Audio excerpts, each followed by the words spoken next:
go. Welcome, Des, for the 9. Welcome, welcome. Where are you gonna go, buddy? Do you wanna be... Where's the no green? There's no green over this side, really, at the moment. Like, around this area. Like here. There you go. Oh, I put it right next to a green one. I'm so stupid. That's why I shouldn't decorate trees. Alright, Namshar and Mana, I think is going to be our first map. So the only map we're going to change from this series should be Namshar Mana. We're going to do Namshar Mana first. So we're going to make map 3, map number 1. And we're going to get that ready to go. So we'll be back in 3 minutes time, hopefully with Namshar Mana ready to play.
Hello, everyone. Welcome back. How are we doing today?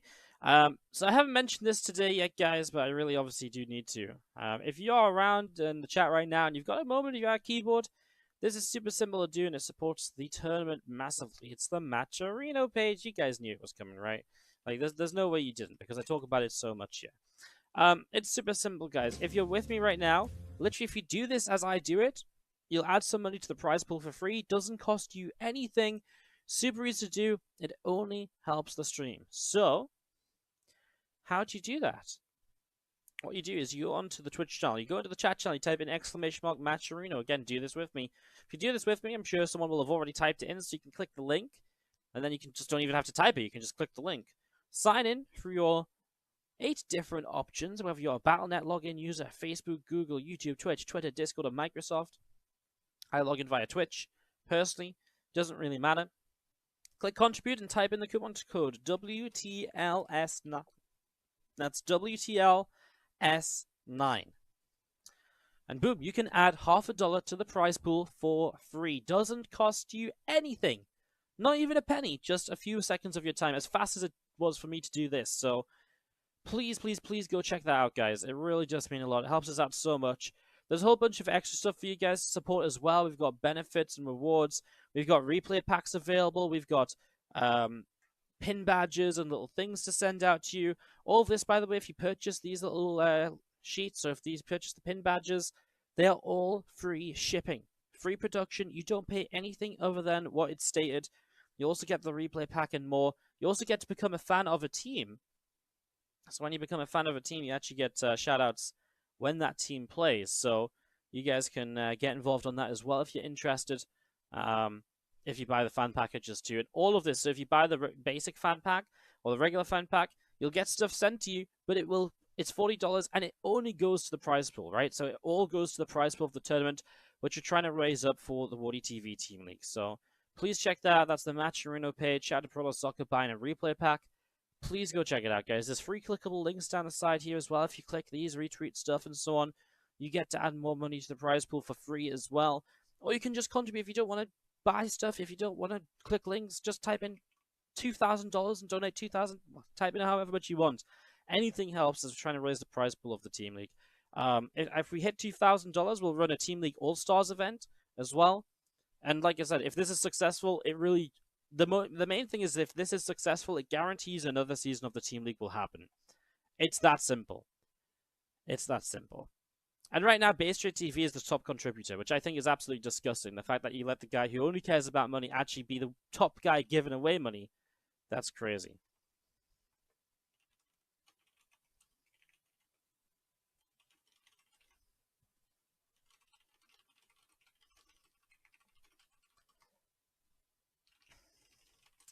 Just waiting for Namshot already up here, then our players are now set to go. And we're going to go into game number 1 of Team Liquid versus... Team Liquid versus... Infinity Gaming. So let's get this started up. It's going to be Namshot from Infinity Gaming for map number 1. Mana from Team Liquid. And we're going to have this set to start in a second. Perfect, let's do this. Let's jump in game. So, in the top left-hand side, we're starting this with our red Protoss player from Team Liquid. Give it up if you're cheering on the beautiful Mana. Going up against the blue Zerg in the lower right-hand side from Infinity Gaming, it is Namshot. So, some Protoss versus Zerg here to get this underway, to get this started off, and to see how we are going to be playing this out. Thank you so much, everyone who's already using those coupon codes. Kill Credit, Osabaum, Alien for Ale, Illusion, Hammer Bear, Senjo. Thank you so much for using the coupon codes, guys. Again, it helps so much, that Matcherino page. That's how we're going to try and make this Team League somewhat sustainable. Even though, I mean, put it this way, the Team League isn't sustainable. The Team League absolutely exists because I just said I really enjoy doing the Team League. I'm going to put a crap ton of money into it. But you guys can help me to make it a bit more sustainable. And it all starts by using those free coupon codes. So get on it. And as we do now, actually focus on the game. Sorry. I just felt the need to really talk about Matcherino for a long time. Alright, so, as we set this up and Extractor dropping down, you'll see the Nexus from Mana getting set to go. And Cybernex Core can drop in here as well for Mana in a moment or two. This Overlord continuing its way up to the top left-hand side of the map. So Overlord making its way to the upper left here. As we do have Cybercore, Nexus Probe, all building from Mana, so well stuff building up here. But it's just the initial setup of this game. Mana and Namshar are such a classic PvZ matchup in Europe. They really have these kind of styles where they're...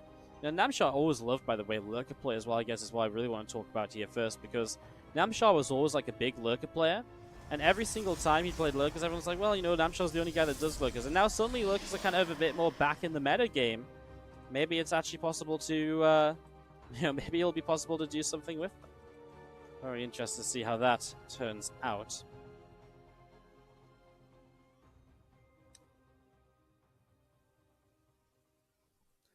So, Dead going to be popping as we do see the probe. Just wandering around, a couple of Zerglings going to be chasing the probe. So probe looking to see what's going on as our Stargate setting up. Going to be finishing up in a moment or two. So a few Zerglings continue to head up to the upper side here and making their way across. Going to be heading in towards that natural expansion in a moment or two. So going in towards the natural as we do have the Adept building up. Stargate is about to complete, so as the Stargate finishes, we put ourselves in a position where, you know, you can obviously get the Oracle up, etc. But a couple lings so far, 2 probes killed, and very nearly a third. In fact, he gets a third up in the main, make that 4. Mana is having a bit of a disaster here. That's going to be 5, 6. Wow. I mean, there's not even words for that. That is just so much more damage than you should ever take. I mean, these 2 lings are still alive as well, and Mana's not had a good start for this at all. This is really painful. Really painful. You lose 6 probes early. Imagine the difference here. This is just a few lings that aren't even meant to be in your main, right? That's meant to be mana on 34 workers against 26. What a start for Namshar. Could not ask for... I mean, 6 workers. Like, I'm still saying out loud to try and convince myself that's what we saw. That's so much damage here in the early stages. So much damage. As you do see a couple of Adepts coming down the bottom right side, going to be joined up with the Oracle as it's going to head towards the natural expansion. So, 2 Adepts and an Oracle towards the natural here. Zergling's going to move towards the main. And these Adepts are not going to finish up on the 3rd base as the Oracle going to keep on going towards these Zerglings. A little bit more damage being done. The Queen taking a few shots from the Oracle as well. I mean, it's kind of a point in the game where Mana really wants to try and get something done. He'll cancel the Adept Shade to kill the Queen. And from there, he might be able to get a couple drones as well, although his Adept gets caught. So it'll just be some Zerglings and 1 drone. But nice to finish off the Queen. The Oracle staying alive. Just needs to stay away from the Spore Crawler, which it does. And Oracle number 2 and soon number 3 going to be joining up here as well.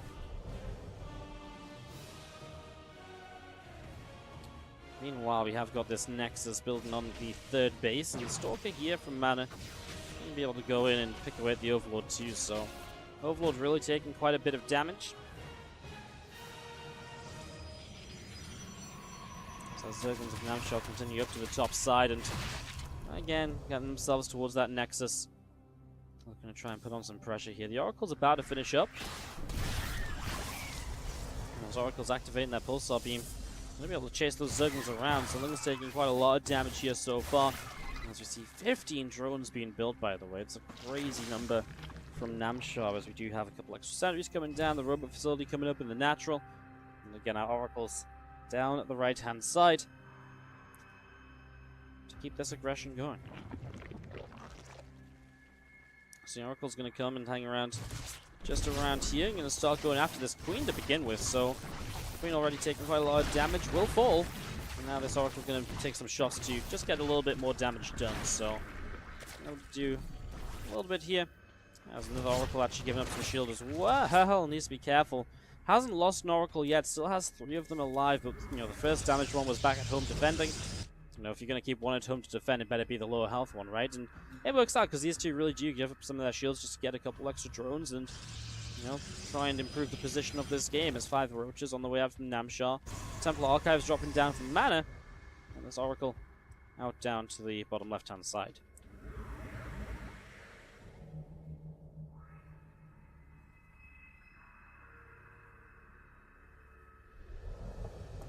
So these 2 Oracles together.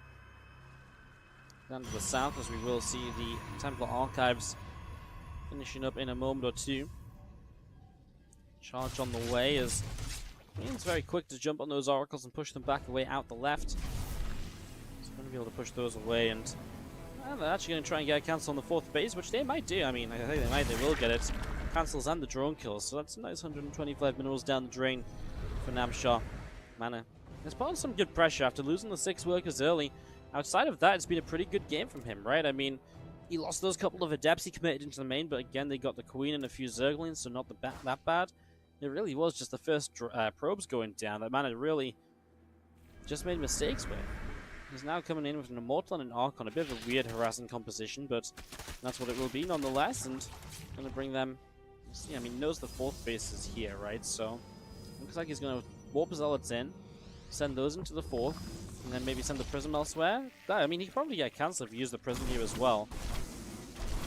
I don't see any reason why not to bring the Immortal and the Archon out.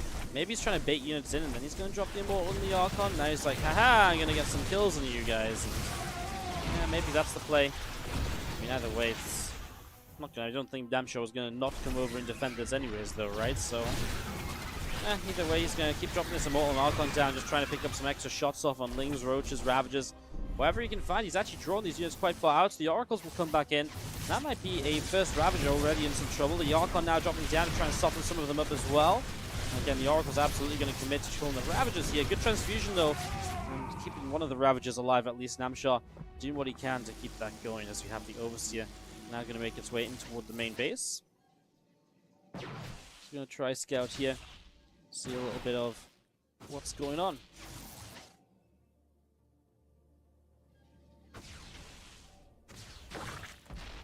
Overseer is going to get shot down, as we do have the Adept Zealot. A couple of Immortals out through the center. A couple of Corrosive Vials continue to drop on down. And we'll see the Ravager's going to be able to pick up the Zealot as well. So, we can clean this up. I mean, Mana's still just trying to apply some pressure. And we'll see that Prism back away up the left-hand side. With the +2 attack upgrade coming down from Mana. +2 melee upgrade from Namshar. And we just continue to build on up. Spire, and now the Hive on the way as well from Namshar. So continuing to get this set to go. These guys surround on a couple of Zealots. Some good damage there. As now this Nexus is going to take quite a lot of shots as well. Oracle coming back over is going to go after some of these Zerglings. So Ling is taking a lot of damage. Nexus will be cancelled, as we're going to be seeing even more High Templar continuing to warp in. Going to morph in the 2 Archons from Mana. Great Aspire. Starting from Namshar in the main base as the Zealots continue to run down the right-hand side. So they're making their way around here. We do see the main army of Mana pressing forward. It's a good first storm on a couple of the Lings. Mains don't have speed yet, which is obviously huge, and obviously storming those down when they don't have speed gets a lot done. The High Templar making their way through. Even a couple of Corrosive Vials, but most importantly, some of the High Templar are still around here, so still some storms available. Hits those Banes as they wander through the gap between the force fields, and I think we have 1, maybe 2 storms left. Mana is going to drop another storm or 2. He's going to morph in the Archon, trying to save it. Oh, he's got 1 more storm on that High Templar. He's not able to save it by picking it back up, however, as that Archon goes down the bottom side as well. At the same time, Zealots in the Natural picked up a lot of probes. It feels like Mana lost a lot there, but he also killed a huge amount as well. Plus the fact he got some workers really adds up, and now he's just going to dive these Zealots in to help finish off this hatchery. And that's obviously a great pickup as well. Probably wants to pick up the Immortal and a couple of the Zealots. Looks like he's just going to let the Zealots kind of free to fight as the Immortal picks up damage. And Namshar being kept back on 3 bases at the moment, so really not having a great time just yet as Ling, Roach, Ravager from Namshar pressing out through into the center.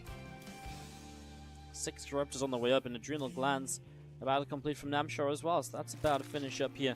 As you do see the +3 attack upgrade on the Forge getting started. And the Oracle down this right-hand side going to go on a bit of a patrol. Just going to keep itself out on this right-hand side to keep an eye out on what else might happen.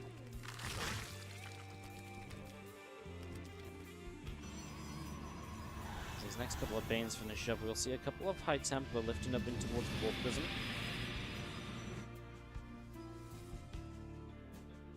Circling here, just chilling in the front. So we'll be able to pick that off. 6 Broodlords currently on the way in. It's a pretty crazy number, right? So 6 Broods coming into play. This Oracle's still patrolling over on the upper right side, and over the Natural, it's a big storm drop that does find 9 workers, make that 10 at the very end. So Mana's still able to pick up damage here so far. Doing a pretty decent job of this. Prism on the right, going to warp in a good chunk of Zealots, and the thing is, I mean, okay, Namshar has these Brood Lords. He's going to start firing to pick away at a couple of High Templar. Obviously, Mana sees this and he's going to back away himself.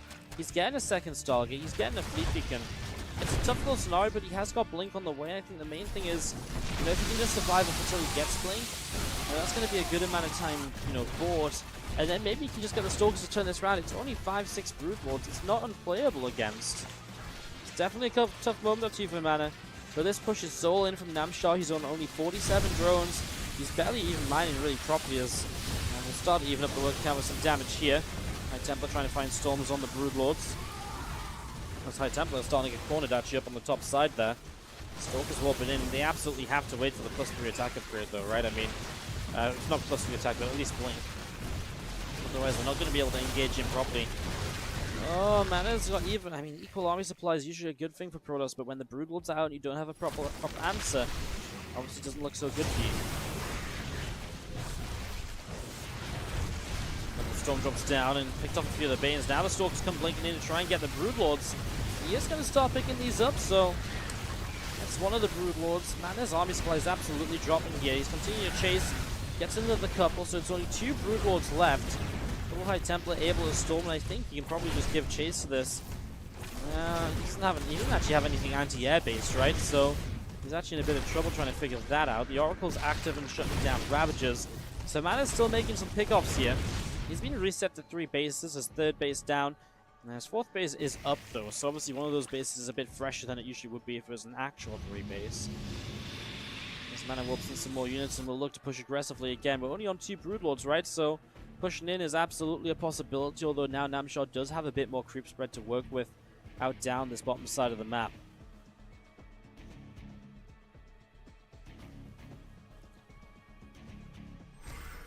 So army of Mana here continuing down to the bottom. A few more Bane's going to morph as we're just going to be seeing Namshar. Gonna have a couple of Stormers dropped on top of him to start this off.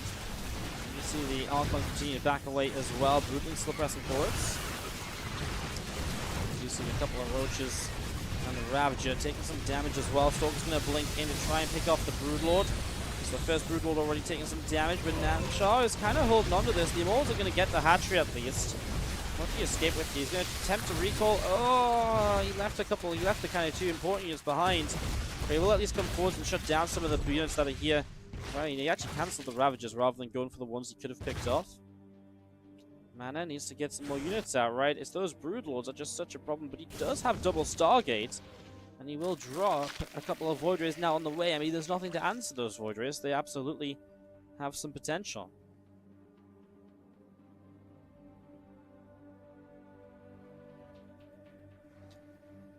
Couple of Zard Stalkers hanging out from Mana between the bases, and we do see Broods getting transfused back up. I mean, anything you can do to keep these Broods around, right? You see an Immortal drop will try and pick off this hatchery again, so really trying to delay Namshar's mining and keep this extremely limited. As limited as possible, really, is your goal right now. He's going to open a few Zards with this. I mean, he's going to get the hatchery. No cancel from Namshar. This 16-minute PvZ is absolutely becoming a real tight game towards the end here. Now, Mana has really built the 3rd, so he's actually on 4 bases himself. Namshar's re-expanding to the center of the map. Queen will be picked off there. We'll Prism up the left.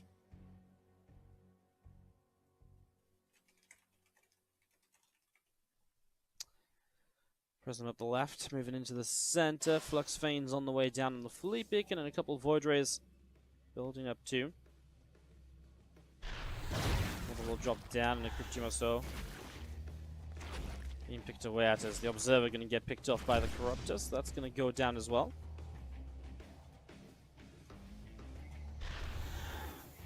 Some more dropping down. See a Nexus in the front.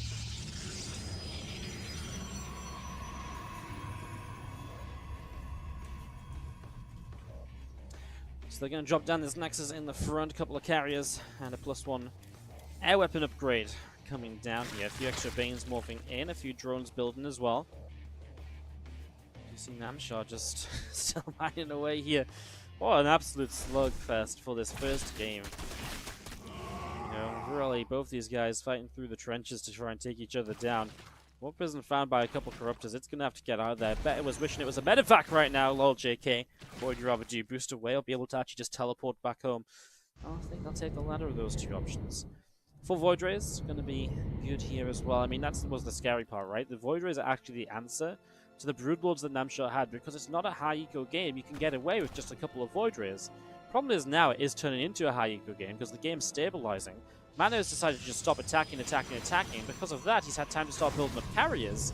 And now we're talking about 2 carriers on the map and 2 more building. This is becoming problematic for Namshar, because Namshar actually, well, it's a higher eco game, I suppose. It's not like, oh, full economy setup, right? And without a full economy setup, it's going to be tough for Namshar to kill off carriers.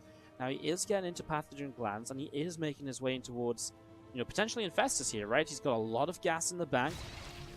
And he has a lot of gas in the bank, right? So, a lot of potential there, as we do see these Lings down the left, the Bane, the Ravager army joining up together. And we're going to just see the Corruptors continue to move on out here, so a few more Corruptors coming in. Shield batteries setting up as well. Probes transferring towards the front. So 5 Infestors currently on the way out. So getting that set up and ready to go. The +1 flyer attack on the Great Aspire. The +3 melee upgrade. Just going to be seeing still these few voids flying around up in the skies. A couple of Cryptium is going to start being picked away at. Mana has really made this a hell of a first game, hasn't he? And so has Namshar, obviously. I mean, credit to the both of them. What a way to start this Infinity Gaming Team Liquid series. We expected this to be a great one. We expected this to be a great one, and it's looking...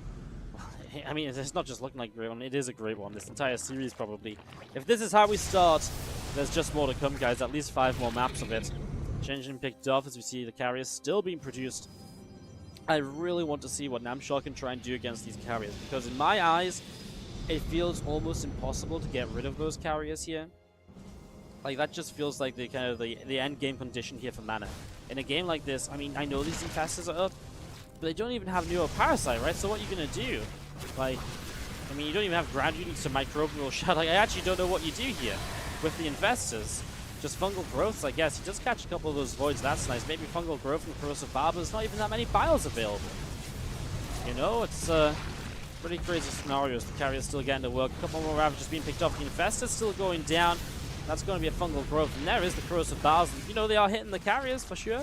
You know, absolutely they are. A couple of Vipers showing up. Now some more of these, well, now some more Corruptors have been added in. 7, 8 more in production. I think there's just too much army here, right? And obviously the Corruptors aren't up just yet, so the carriers can already start to take this fight. Their priority is the Broodlords. To get rid of the Broodlords, and the Grand Army's not going to care about getting rid of the Corruptors. As Namshar's army continues to get picked off, it looks as though this is probably going to be it. Mana picks up game number 1 of this best of 7. And Team Liquid will go into the lead in what really could be the scrap for the top of this group already happening here in the first week of action. Second week of action. So Mana takes the first game for Team Liquid there. We'll get ready for game number 2 in a moment.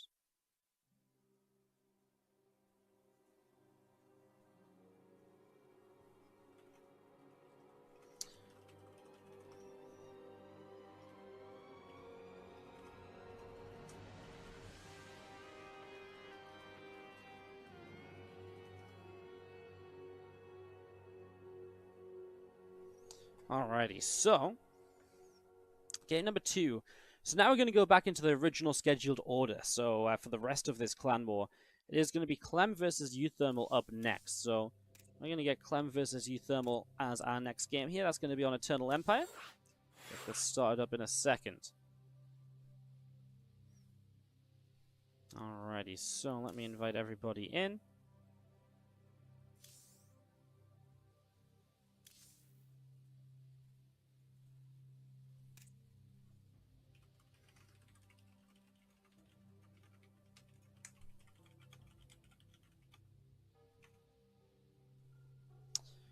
Alright, so game number 2 about to start on off.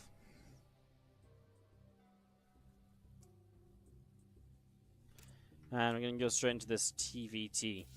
So, jumping into Nightshade. Sorry, Eternal Empire for Clem vs. Euthermal. I just read that wrong. I just said it as well like 3 times over in my head. Oh, I'm a bit stupid sometimes, but all good, all good.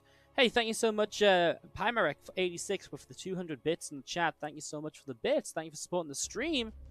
Much appreciated. And thank you everybody else who's been continuing to support that Match Arena page. Got a few extra dollars in it, thanks to all those coupon codes being used. So keep that going, guys. Keep the love coming on the Match Arena page. It helps us out a lot. It really, really does. I'm just going to have to quickly fix the scoreboard. For some reason, it's not saved properly. I even tried refreshing it and it didn't work.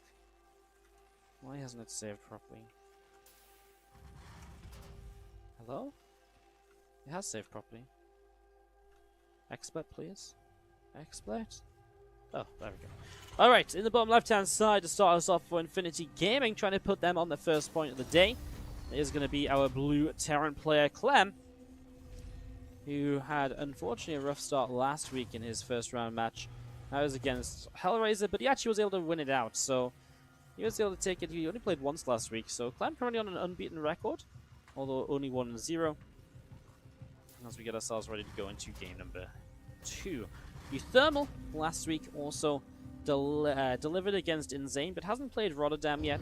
Absolutely could be looking to be one of the players to put some action on the board here today for his team as we set this up and get this going.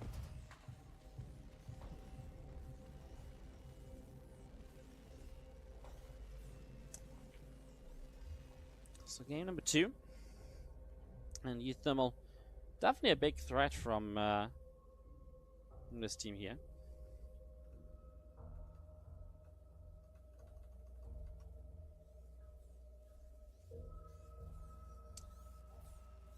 But when he matches up against Clem, it's kind of funny. I feel like Clem and Thermal have a bit of history lately. Thermal has been pretty tilted sometimes playing against Clem as of late. Has been obviously losing to him in Home Story Cup. But also was kind of playing against him in some other tournaments and so on, and just hasn't had the best of times. Lost to him a couple times in a row, beat him in the Wardy TV Invitational.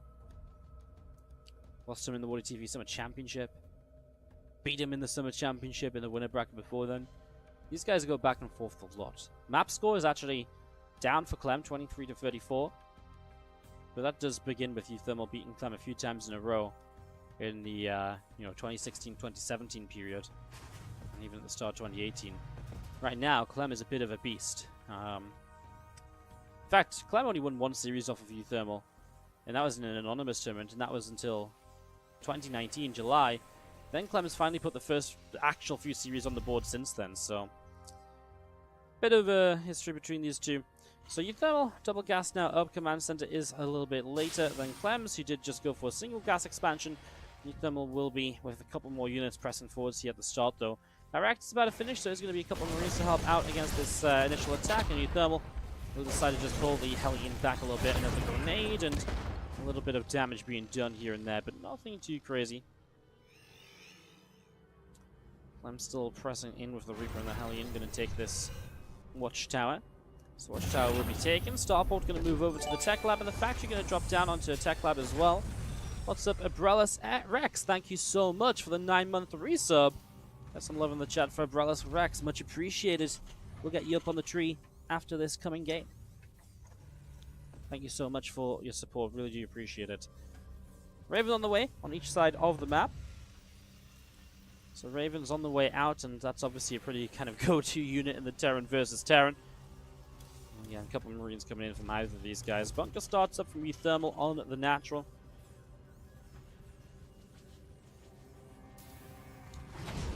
Yeah, just going to be seeing the supply depot from Clem setting up as well.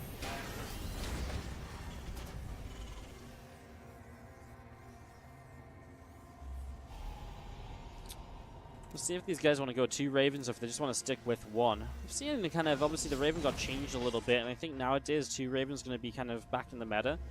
It looks like Clem's going to go 1 Raven. He doesn't even go for the reactor for the starport right here. He's actually going to build his own reactor.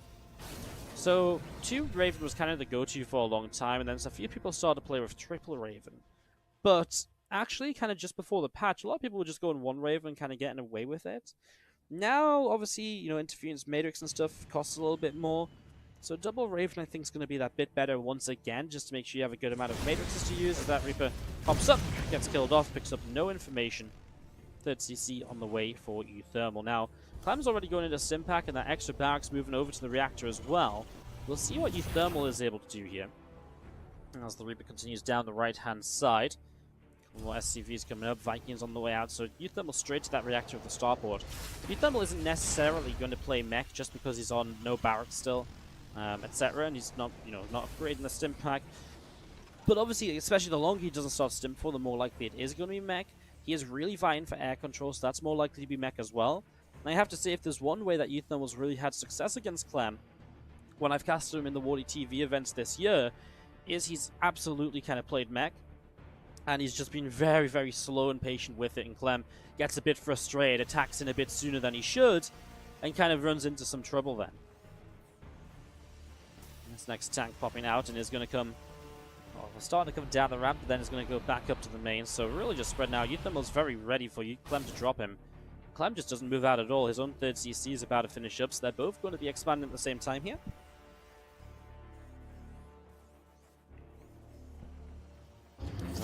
Command Center will lift and move down to the 3rd base, so taking that on down to the 3rd as the Reaper just poking around, trying to get some info, but got there just before the 3rd was there.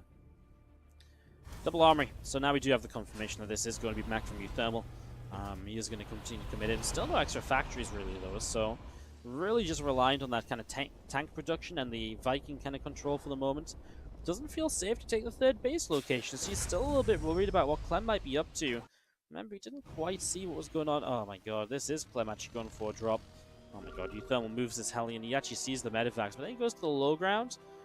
I think Clem might continue going over here. We'll see what he does. Obviously, you can see that Euthermal before was so ready to deal with a potential drop. Now he's just set up towards the 3rd base. Let's see what Clem can do.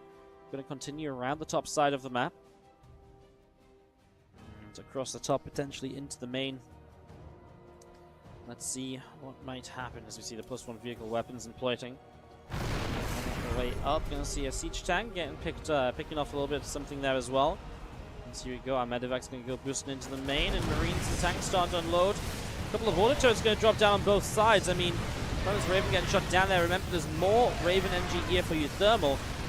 As the auto turrets are going to get cleaned up. He does lose Clem everything in terms of Medivacs, etc. coming in here. Thermal's going to have to lift his main base and relocate it, so he's taking some damage. Euthermal will find a way to clean up this army. That's going to be the tough part of this. I mean, Euthermal has massive amounts of air control, right? So what he could do here absolutely is maybe just add on a Liberator or two to get quite a lot. Needs to be careful with those Vikings against the Marines. Clem almost felt like he could go and get that one low health Viking there, got baited in. Euthermal loses his +1 attack upgrade, so his first upgrade on the armory already delayed here right now. Again, those tanks from Clem just continue to siege up, and the army continue to take quite a lot of damage as we do have the 2 Medivacs there heading up to the top side of the map. There you go, Armory gets shut down here as well, so Armory will be killed. Clem going to go boosting in toward the 3rd base, so here we go. He's going to try and drop on top of these tanks. SCVs immediately pull in to try and repair. A couple of tanks will unsiege, and he'll just go into kind of single target mode. Loses a couple of tanks, but honestly he kind of cleans this up still better than I expected him to. Medivacs do go down pretty quick, but it's still these tanks in the main that are really causing a problem, right? Fighting he's getting a Liberator or 2 on the way up, but I really feel like that should have happened a lot sooner. As Clem on 1-1 upgrades, taking a 4th base, and it feels so far as though Clem is just starting to control this game very heavily. Starting to look very, very good. Tanks still trying to push their way forwards, but Clem has the scan to actually pick up the tank kill here, so Clem is still getting damage done with these units in the main base as Euthermal tries to clean them out, and that's what I mean. These Liberators just built before the next round of Vikings. He could have already picked off these tanks. He could have already shut this down way, way, way longer ago. I really can't help but think that that is a big mistake from Euthermal, because he did not need to make an extra couple of Vikings at all. And I really feel like when these units first arrived in the main, the obvious choice was Liberators, because it was obvious Clem had built Medivacs and not Vikings who already had air control. There go the Liberators now, right? And these tanks are going to unsiege, they're going to try and run away and hide a little bit, try and survive. Anything he can do to distract as his main army sets up to potentially run up the main and then ramp in towards the natural. Tank isn't sieged over here yet. Scan reveals that for Clem, and Euthermal is, well, just not ready for this as Clem comes running on in, and Euthermal's going to type out to give Clem game number 2 of the series. And Infinity Gaming will get a point on the board with Clem able to pick up a second map here. And that's going to be Clem's second map win of the season as well. Remember, he only played once last week, picked up that 1-0. And he's going to stay undefeated for the moment as we jump into game number 3 shortly. Just before we go into that game number 3, though, guys, we're obviously going to take a quick little break, and we'll do a little bit of an ad section, a little bit of a sellout moment when we come back from that as well.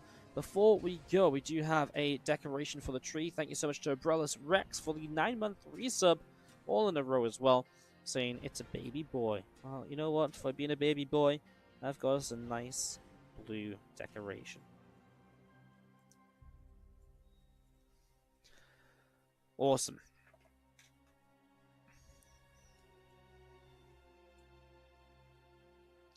Alrighty.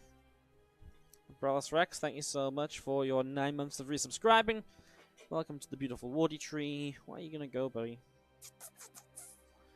We do have quite a lot of space still on this tree.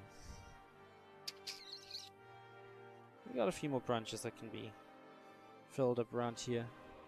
Let's go. Okay, I'm gonna put you low back, only because I saw a good one. It's a good branch. We're going to rotate the tree at some point this year as well. This tree is a full tree. Last year I only had half a tree. Definitely helps. Alright guys, 3-minute break. When we come back, game 3 of this Team Liquid Infinity Gaming series.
What's up, guys? We're going to go into game 3 in a moment. First of all, we have a new subscriber. Safety Scissors, thank you so much for subscribing to the stream. You are now decorating the tree.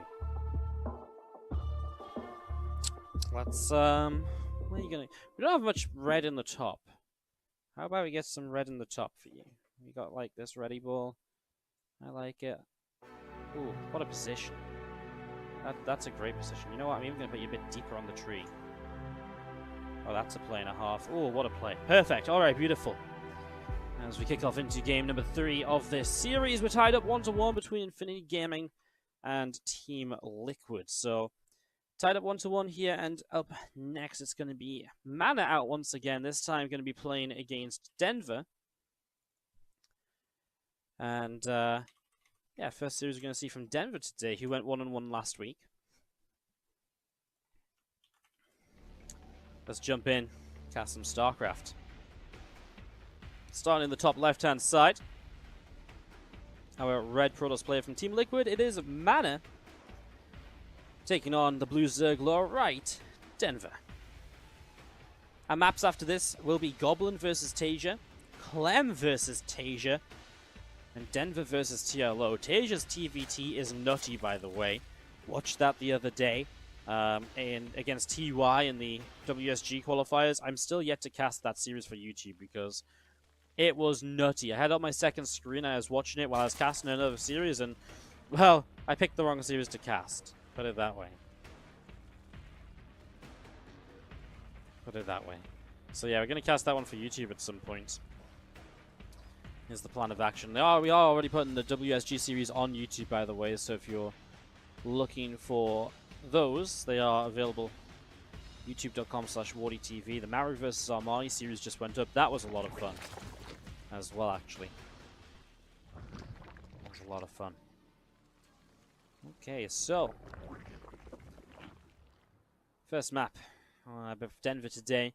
Denver feels very hit and miss lately, I feel. Last week Denver came in, lost to Hellraiser in the first series, took down Skillus the game after. Kind of just a mixture of styles, if I remember correctly, right? I think he went from being cannon rush in the first game against Hellraiser to against Skillus. He was very... I feel like he was very aggressive with like some kind of a link flood or so. Can't quite remember. Anyways, coming in today, Denver will again first play against Mana here, and he'll be back for the last series of this, last map of this series, which will be against TLO. Last map unless we have an ace match. And this is just our second of 3 series today, by the way, guys. After Infinity Game and Team Liquid, which is absolutely a highlight of the day for the Team League. After this, though, we will have also Sidestorm Gaming taking on Chill Gaming, which should be awesome. A lot of Zergs there, but against a team that didn't send out a single Zerg, so not a single ZVZ, as amazing as that is. It's actually kind of incredible, right? You have a team that sends out 6 Zergs, and the other team only sends out Terran and Protoss.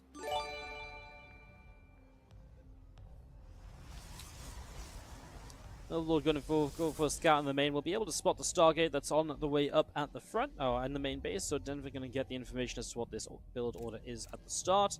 Knows what the tech choice will be.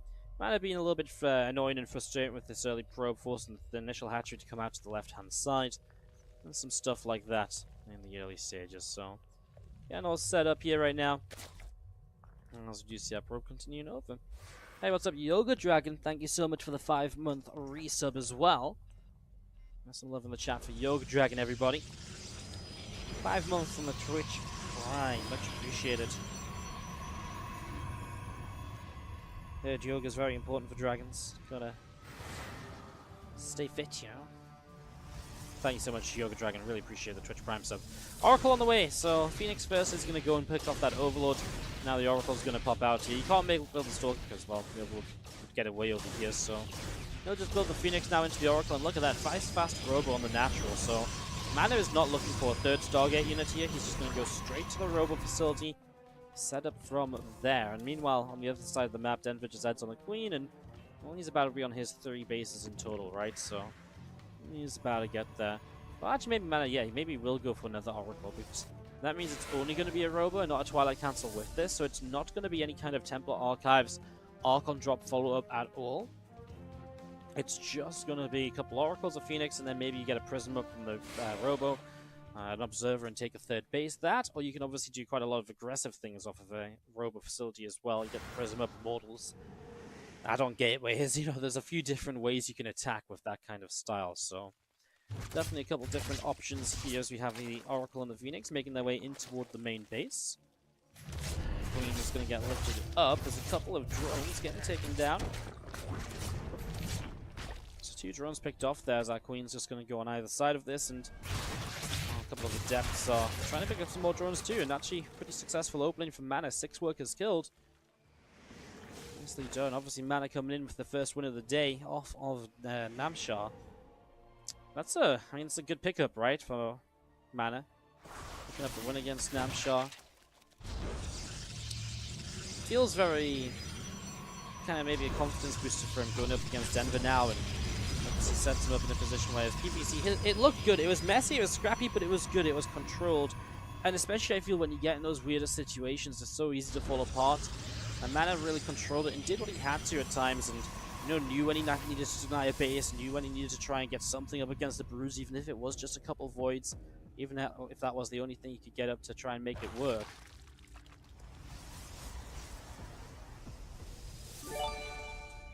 Music comes out on the side. Hey, what's up, Mythbuster? How you doing, dude? Long time no speak. How you doing? Thank you so much for the 26-month resub. You're doing well. As a couple Oracles come diving on in, and they are able to get a couple of drones here. Phoenix and the Oracles still just kind of having a good time, right? It's been a good opening. Now, Denver, his choice is just a roach speed. Eventually, here, Mana builds the Twilight Council as well, so we'll continue that attacking up.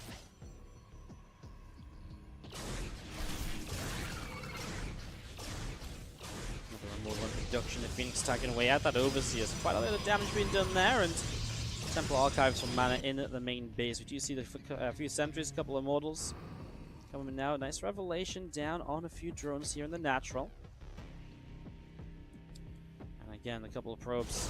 Let's continue to build. We will see the Overseer sniped down as well, so Overseer will fall, and we're just going to be seeing the units from Mana just kind of, pressing forward, but not really committing to a fight. He's got the sentries to help him evacuate if needed, to cut off a retreat, cut off the retreat path for his opponent. Cut off the chase for his opponent, right? So he's not going to have his own retreat path cut off. But he can retreat and cut off the path of his opponent if he's trying to chase, so it's kind of a safe-ish thing you can do, but you got to be careful, right? One misstep and suddenly there's a bunch of roaches on top of your sentries and immortals, and that doesn't exactly bode well for you. 2 immortals, sentries, and a zealot up to the high ground here, and a ravager of a few on the way out from Denver, so setting that up on the right side. This Oracle or 2 flying around as well, and the Robo Bay dropping into the main. So Robo Bay coming down into the main base here. A couple of force fields will drop, and a couple of corrosive bars dropping as well. Sentry and the Immortal. It's going to go down as this army of Mana turns Denver back. So these Oracles will pick off the first Ravager, and the second Ravager going down as well now. So far, so good. That's going to be 3 Ravagers killed, and the Roaches coming in to pick off a Zealot also. 6 High Temple on the way up, a couple more probes, plus 1 attack. Robo Bay about to complete some Mana. Has been a big fan of kind of adding some Colossus to PvZ. See Wingless, Roaches, finding a couple of Archons here. That's a great pick off for Denver. I mean, what a way to get some damage done. And Denver behind all of this, Lurker Den is about to complete, so this composition is about to get that much better here going into the mid game too. Those Lurkers going to be quite powerful. You see the Warp Prism coming in, but actually gets shot down. As 9 probes will fall, make that 10 probes down here actually. Now, of course, continue to fire away on those roaches, and a lot of damage being done. So finally those roaches cleaned up, but man, Denver's got to be happy with this. He's just killed off a lot of Mana's economy, slowed him down a lot, while now about to get up to the Hydras, Lurkers, and obviously again, that just really powers you up in the mid game here. That's really going to give you something really, really strong to attack on forward with. So here you go as the 2 Lurkers drop down from Denver, and Hydras out into the center as well. They're going to start working their way through this set of rocks, so Rock's going to take some damage. Observer already set up on the high ground here, and another Lurker transforming on him. It says transforming here when you click on the Lurker. Has it always said transforming? I feel like we've always called Zergling as morphing, but interesting. Anyways, I'm just trying to press on forward through as we do have the 4 Zealots. Going to finish up, and charge upgrade still coming along. Going to be finishing shortly. A couple of Oracles kind of just pushed away to the side here. As our Langless, Hydras, and Lurkers still coming forward, so just going to be seeing a few Zerglings getting picked away. The Lurker firing away, and a couple of these Zealots taking some shots. Mana go up to the upper right hand side, and well, here we go. Denver coming on in is going to be able to pick his way through these rocks, so rocks taking quite a lot of damage is going to go down. We are been able to grab a couple of Zerglings, so a couple of them dropping here. Lurker's already going down as well. I mean, it's not a bad start to the fight from Mana, but now he gets into more quarters and tries to back away. There's still these Lurkers obviously burrowed in and dealing some damage here and there, but the 8 range on them currently isn't really helping. You know, they're kind of not firing as far as you'd like them to. So Mana's able to stay out of trouble, but it does feel like Denver. Now he'll back away. He's actually got the Hive up, so he can go into Adaptive Talons and he'll go into the Seismic Spines. I imagine that this is what we're going to be seeing kind of Denver try and end the game with, perhaps this next wave of units when he gets the upgrades going as well. Mana's held on though. He's going up towards a 4th base, and that's going to be his next challenge, holding the 4th base here while Denver obviously tries to come and push on forwards. He's got to get up to Storm as well, and just trying to really improve his position. You know, Storm's great in this scenario because obviously there's a lot of Hydras mixed in. They're very vulnerable to Storm. And even Storm against the Lurkers, you soften them up and then boom, the walls just go clunk clunk and they can take down a couple of Lurkers, no problem at all. Zealot's just kind of charging on into this, and Lang's trying to attack up into that base. Good defense from Mana, and he's well positioned to protect the 4th. But this position here is so good for Lurkers. You can get Lurkers behind this area, and that's going to be so difficult to engage around. I'm actually sort of surprised Mana doesn't take down these rocks, because to me this is just inviting Lurkers to kind of siege up behind them, and then your life's going to be a bit of a misery. Denver is just going to do exactly that, and well, that's a couple of yoinks on the Vipers, picking up the Colossus, so not a bad start at all. These Lings still out to the right side. They're still waiting for the right moment to strike. Mana is a few seconds away from Storm, but he's got a lot of work to put in here to clean up these Hydras to make this work. We have our Lings still pressing forwards. The Zealot warping into a couple of Warlocks.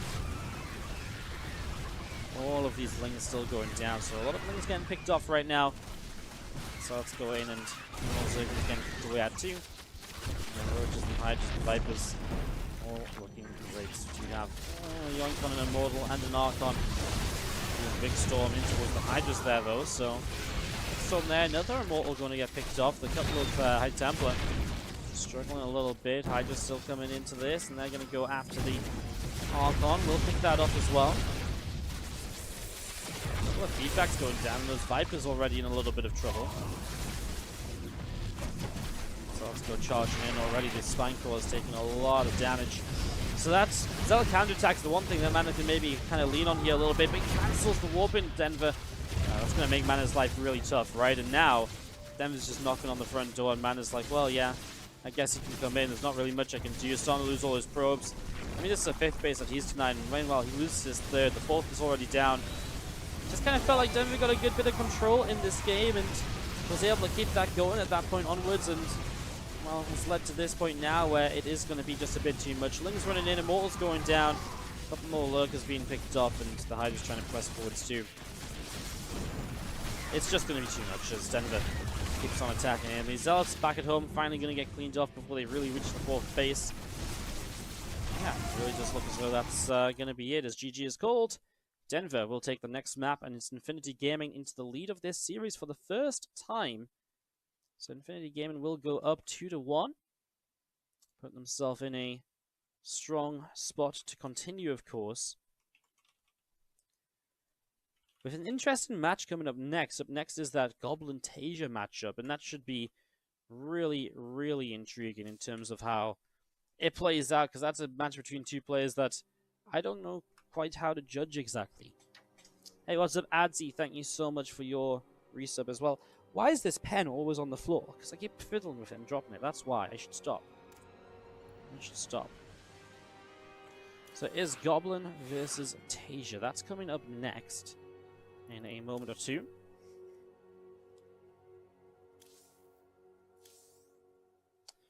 Just throwing out some invites. Let me do this. Adzi, thank you so much for that resub for 32 months on the tier 2 as well.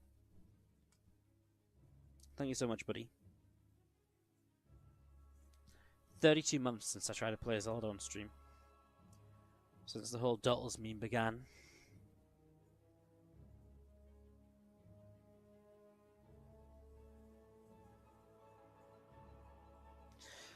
Alright, we also had another one as well. That was Yoga Dragon for the 5-month resub as well. And saw that one out in a sec. I've already got that one written. Oh, and Mythbuster for the 26-month resub. Again, thank you so much for the 26 months of resubscribing. Yeah, I hope you're doing well. Thank you so much for continued support. I really appreciate it.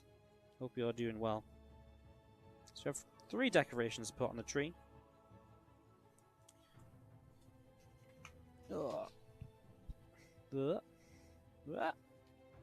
Nope. Hello? Woody? Why won't the hangers come off? There we go. Alright, let's get these on the tree, then we'll get this game started up.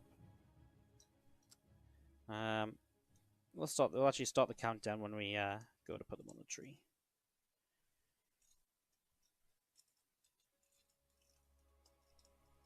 Alrighty, so that is Yoga Dragon for the 5 months, Mythbuster for the 26, and Azzy for the tier 2 for 32. So you get you guys on the tree. Oh, I'm stepping over myself. I'm tripping over my own wire. Do a twirl. Got to reposition, and the game is starting, so we got to hurry up. We don't got time for this. We got to go, go, go. Go, go, go in game. Thank you so much for the resubs, guys.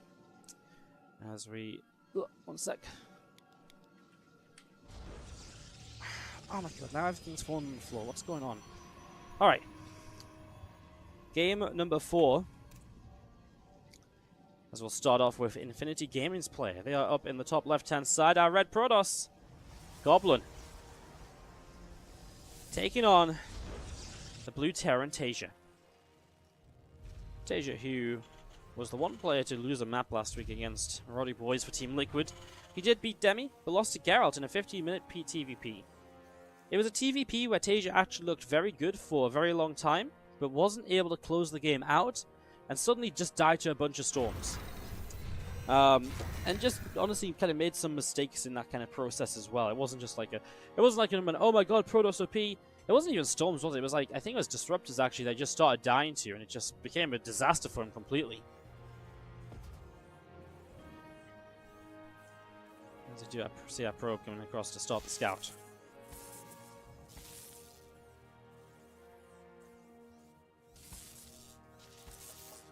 So probe coming up this ramp, but we'll start here from Tasia. So I'm going to be chasing down this probe, which moves into the middle. SCV through the center of the map, and we do have our Nexus dropping down to the natural. Cybernex core already building here for Goblin as well, so getting that set up and ready to begin.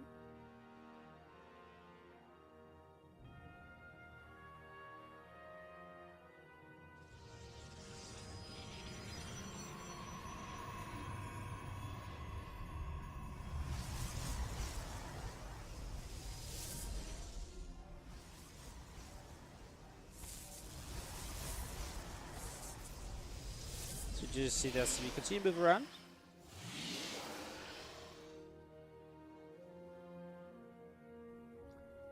As the SCV comes back down into the natural, and we do see Reaper moving toward the main base.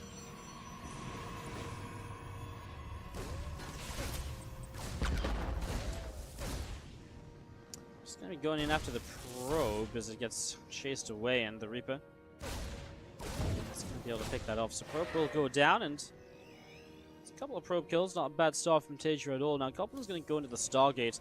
Goblin does like to play some different kind of Stargate kind of styles. He has the Reaper Grenade drops, and the Adept gets bopped. Starport is on its way down. Statius just looking to see what he's going to do aggressively here early. Looks like a Widow Mine drop for him to create some of the map control. We'll see what Goblin does with the Stargate. He likes to play Phoenix, and there is Phoenix number 1 on the way. I mean, a Phoenix style is so good defensively, and can also be used very nicely into the mid-game. Obviously, you keep away the drops. They can't really commit in or anything along those lines. As that couple of probes just continue to come on out, and again, we probes just continue to mine away into this. So probes will keep on mining, and the Reaper from Tasia just going to sit in the center. And a couple of Adepts just going to patrol backwards and forwards in the center as well, as we see the Phoenix down through the middle of the map. Robo facility on the way down in the main base. So again, that Robo facility set up and ready to go. Viking is about to pop from Tasia here in the main, and the second barracks will start as well. But that's a Widow Mine in the Marine combo. That's really nicely hidden. That's the first Phoenix of the game getting picked off, so that's a great start. And Tasia actually built a Viking as well, so he's not going to go get aggressive. He's just going to build a... he's just going to get the Viking up and play very defensive, actually. He saw the Stargate early, so he just wants to play safe against it. So that Scout allows him to play safe and kill the first Phoenix of the game. That's a great start for this, because Phoenix definitely, you know, work in numbers. So, yeah, absolutely what you kind of wanted to do there.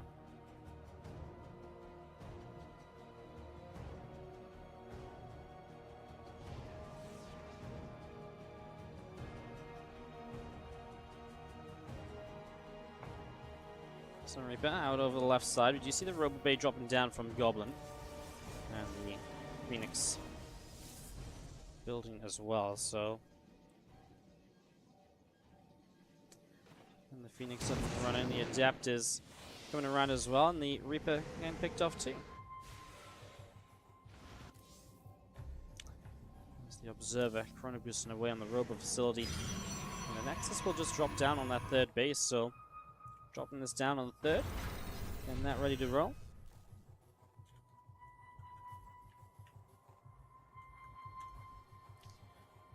That's going to wander its way into the center of the map, so...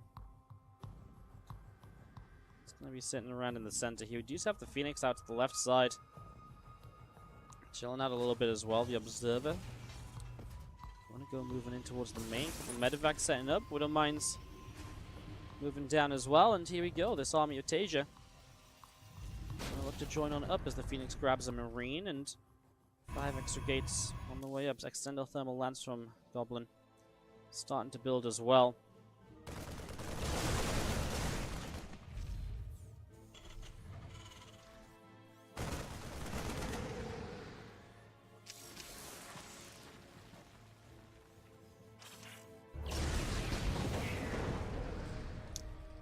Getting quite a few SCV kills. So this is what Phoenix do, right? They're very frustrating, they're very annoying early.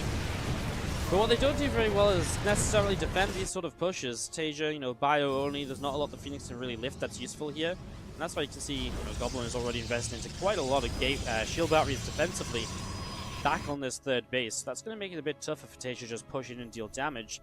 Phoenix will come home. The Phoenix, they can, if they get the rest of the units involved as well, can maybe chase down the Medevacs.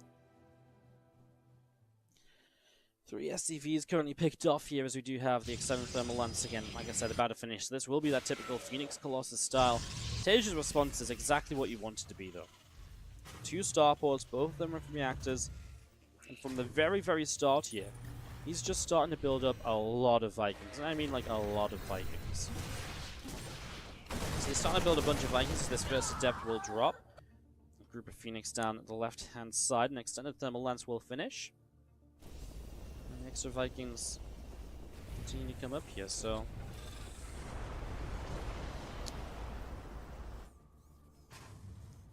you see now, all of our barracks just took off. Not sure they were all meant to take off there. I think just a couple were. Good thing he'd already finished his upgrades, didn't cancel any of those. That would have been a disaster.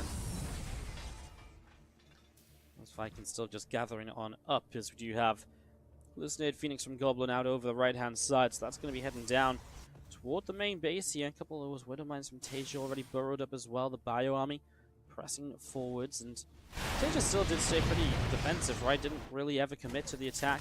Stims 1 Marine in now, and he'll just get a probe, but more than anything, this is just checking the gases on this third base, right? Just saying, okay, right, you got the gases here. You know, you get a rough idea of what exactly Goblin is mining. You know, obviously from there, someone like Tasia can put it together as to what he's actually doing with it at the moment.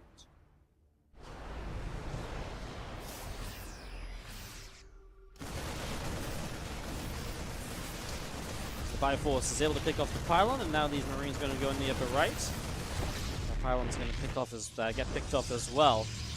As you do see that just the Phoenix squad. We're going to move over to the left-hand side here. Enhanced shockwaves on the way up for Tages. We have the +1 armor finishing soon on the engineering bay. Viking shots are good to take down the hallucinated Oracle.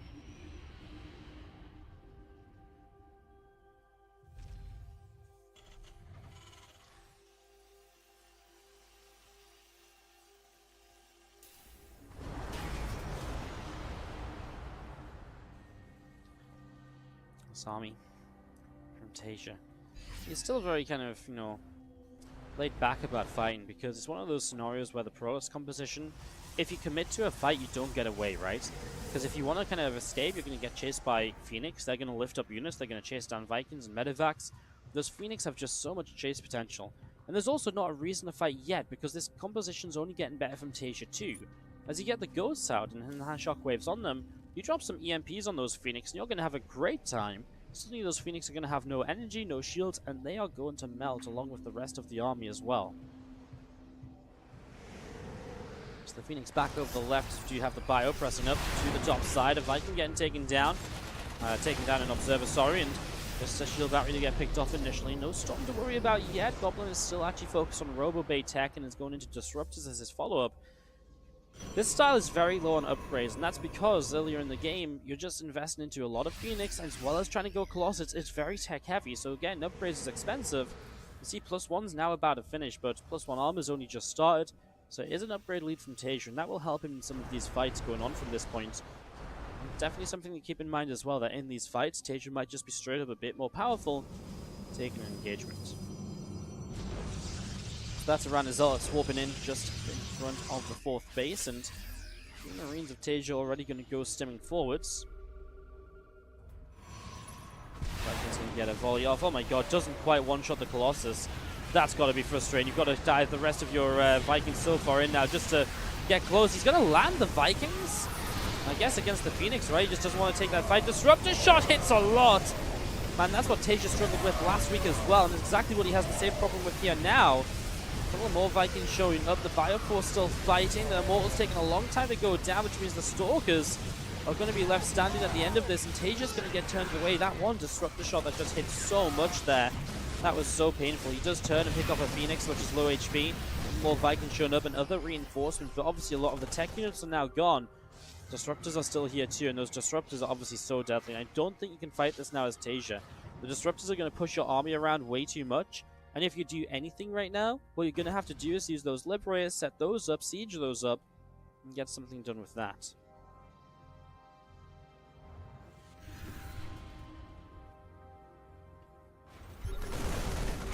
Observer gets scanned and picked off immediately there as pylons over to the upper right, and we're just going to be seeing, again, this Bioforce down through the center. So having a little bit of a look to see what's going on. +2 attack on the way up, +1 armor about to finish. And the Phoenix down the left-hand side. So those Phoenix going to go down, look to see what they can get up to. As Tasia comes around and again just tries to see what's going to happen. Yeah, +2 attack, +2 armor on the way, 3/3 upgrades coming down from Tasia. A lot of setup here right now as we're going to be seeing the Fusion Core starting up as well. Bioforce can come in and boom, a couple of Phoenix picked off here just like that, so those Phoenix will drop, and now a couple of missile turrets coming up over on this right-hand side, and yeah, as the Ghosts come into play as well. Looking kind of good. What's up, Cross Gravy? Thank you so much for the Twitch Prime for 2 months. Much appreciated. Thank you so much. Supporting the stream. Yeah, this game is going to slow down a little bit because I really don't think Tasia can fight this unless he gets the proper comp up again, and that's going to take a bit of rebuilding. And obviously, this time around, though, Goblin is going to have Disruptors on his side. So, with Disruptors on his side and more of them, obviously last time he had like 1, now he's got 4 or 5. This is absolutely the weakness we saw Tasia have, and he was really, really struggling against the Disruptors last week, and he needs to try and find an answer to it. That was a big stim, his entire army stimming there. Now he's trying to chase forwards, but again, chasing forwards when there's Disruptors, you know, it's not going to happen unless the Protoss wants you to. Or unless you want to lose all your units. Oh, it's going to be Disruptor shots on this army again, isn't it? And the MP is going to drop down. Tasia will try and slip, but he still takes masses of damage from the Disruptors. He will kill the Colossus, now the Vikings will land too. This army's a bit weaker actually, now it's trying to retreat away. There's only really Stalkers and Sentries left, so Tasia will chase and get a lot of damage done. Took down the important parts of this. The Disruptors can't really stop the fire, because if they do, I think they're just going to get picked off. This is smart, he keeps running them back, and if you can obviously run them back from a distance, that might work out a bit better, as the Zealots coming in here to the third base, forcing that to lift off once again. Zealots still set up on the right, and Tasia, look at this, he's even got his factory floating. I mean, this is what you always do if you go double starport, because you can't afford the factory production. So, factory floating up the right side, we're going to see 2 more Stargates and a Fleet Beacon dropping. And that's going to be a Goblin preparing for the later game now, against especially the ranged Liberators. You kind of want to get the Tempest up. Just got to say, in general, look at the map control Goblin holds. He's all the way across the right, center, left. Looking really good with all of that map control here. Seeing a lot of what's going on at the moment. And look at what Goblin's doing. Dark Shrine, DT Blink. You know, +1, +3 weapons. +1 flyer attack. Just getting all the bits and pieces up right now, and obviously while going in towards the Fleet Beacon and Stargates as well. What that does mean is that he's maybe a bit weak right now. You know, a little bit of a weaker army comp than he should have, because he's invested into a lot of tech and upgrades. These EMPs are going to be a great opener. Already the shield carrier is trying to heal up from that as ING goes here, hits another EMP. Problem is pushing in towards these Disruptors. How are you going to make that happen? Well, maybe if you can target fire them down, he's going to kill a couple of them. Not enough though, right? And Tasia just runs and he's just not able to make this work. Meanwhile, as SCV is going down, as DTs and Zealots get to work back across the map, Tasia's having to lift up CCs. This third base just really being ravaged up once again. Tasia having a tough time with that. I kind of like the idea. He ran into the Disruptors, and obviously if you can kill them off, brilliant, but he didn't kill enough of them fast enough. Which is a bit of a shame, as these sentries, the Stalkers, continue to come down the left-hand side. And these Zealots and etc. from Goblin going to continue down the left to try and hit this base in the bottom corner. Tasia through the middle, and we'll have an observer that's just passing by up in the skies as well. Planetary Fortress is going to take quite a bit of damage. SCVs, and well, that base is just shut down. The defense here is going to be Liberators and a couple of units, and they're making a pretty good job of it. Tasia goes across the map. He's going to deny a Forge. It's a bunch of Zealots and DTs warping in. He will scan, and obviously it's going to be quite a lot of kills here. That's not really a good defense from Goblin. So Goblin loses quite a lot as well. Now he's going to run Zealots in towards the Planetary. That should be repairable. There's enough SCVs here to realistically keep that up and running. And Tasia is rebuilding. But Goblin's looking good in the work. In fact, Goblin's just up like 16 workers, right? He's just mining that much more. Feels like Tasia still has work to do here, whereas Goblin doesn't necessarily need to. Tasia getting that medevac upgrade, by the way, the high capacity fuel tanks, now increases the medevac speed. It's, Tasia, I think, is the only player I've actually seen upgrade that, but he seems to really like it. He seems to think it's useful. So, in a late game like this, why not? When you're still using your medevacs quite actively. Medevacs here all getting picked off. That's an absolute disaster. So many of these units and still inside the medevacs as well going down. It's a real shame. We do see a bit more bio still fighting. Stalkers in some trouble. Well, not really in some trouble. Cleaning up the trouble. Feels like Tasia might be kind of out of luck for this first game now. Our bio force back up the left-hand side, and Liberators joining with the rest of this army to perhaps push in toward the fourth base here. And this is tough. If Tasia loses a Goblin, Liquid have match point against them. Infinity Gaming might be looking to recover from their week 1 loss to Chill Gaming. Liberators covering this area quite nice. In fact, the Liberators do a great job here. These Archons are going down real quick. That's a lot of Liberators. Tasia's starting to take a bit of a better fight, I want to say. I mean, Tempest now starting to show up, and there's not really anything to fight Tempest. Still doesn't really get rid of those Disruptors either. The Libs really MVPs in this fight. And Tasia takes a good fight, all things considered. The fact he's still finding a way to be aggressive when he's been shut down like this game, and you know, the trouble he's had, it's pretty crazy. 2 more SCVs getting picked off as the Dark Templar